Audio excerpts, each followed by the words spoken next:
back. Earlier, we shared some details of Kamala Harris's swampy past, and of course, there's even more of that with Joe Biden himself. And there's no one better to break it all down than our next guest, Peter Schweizer, author of the fantastic book, Profiles in Corruption. Peter, so great to see you again. I want to go to Kamala Harris first. Much of what we laid out earlier was based on your fantastic reporting. I just want to ask you whether I'm overstating it. I mean, it seems to me, especially the comparison with Amy Klobuchar. Amy Klobuchar, district attorney in Minneapolis, had a problem that when the George Floyd situation arose, basically her past as a district attorney disqualified her almost overnight from being in the running to be vice president. And yet you've got this situation for which Kamala Harris has no explanation as far as I can tell. And it's really disgusting what she did. I can't understand how she ended up passing the Joe Biden vetting and how there isn't a huge fuss about this. Well, I think you're exactly right. You're not overstating it. This has been an issue that's been bubbling forth in San Francisco since the early 2000s. There are plenty of people on the political left that have been critical of Kamala Harris for her handling of sexual abuse claims against Catholic priests. I think what helped Kamala Harris in this particular case is, as I talk about in the book, she has a long history with the Obamas going back to before Barack Obama was even a U.S. Senator.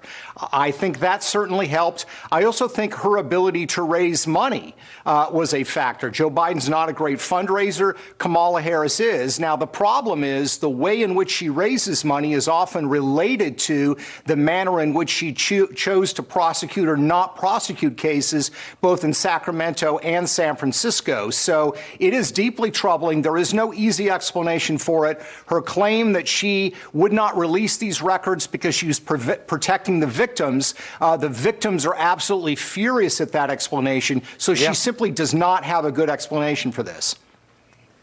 One thing I'd just love to elaborate on, because it was so interesting. I caught you talking about this somewhere else this week. You mentioned the Gettys in San Francisco. That's a very powerful political family. Just talk about that and how that's connected to all this. Yes. So the scandal involving abuse involving Catholic priests centered on some powerful institutions, including a private school called St. Ignatius Prep in San Francisco. Very powerful, elite Jesuit institution.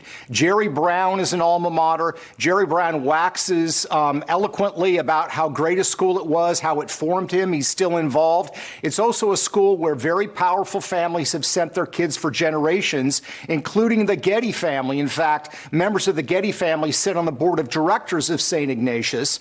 And based on other records that are available, St. Ignatius has had a major problem in this area going back decades. So we're not only talking about Kamala Harris getting donations from people that were lawyers representing Catholic Church institutions in these cases, we're also talking about very powerful families that ended up getting behind her candidacy, being connected to these institutions that were in the crosshairs of this investigation by her predecessor.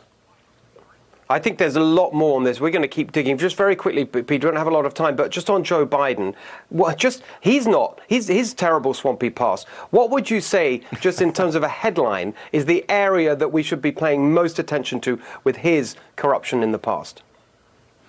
It's the breadth and the depth. You've got 5 members of the Biden family involved in corrupt behavior. I've never seen that many family members with a political figure. At the same time, it's who they're doing the deals with. We're not talking about a paving contractor back in the home district. We're talking about deals with the Chinese government, which is America's chief rival on the global stage. That is who their commercial ties are with. Those ties did not exist before Joe Biden became vice president. They became very profitable for the Biden family as a result of the fact that Joe Biden was steering China policy. That is unprecedented in my mind as well. Deep commercial ties with America's chief rival on the global stage, and now he's seeking the presidency. All right. Well, Peter, thank you so much. As I say, lots more to dig into. We'll be doing that with you over the weeks ahead. It's so important. Thanks for all your work on this. Coming up, reaction from Lisa and Charlie. Don't go away.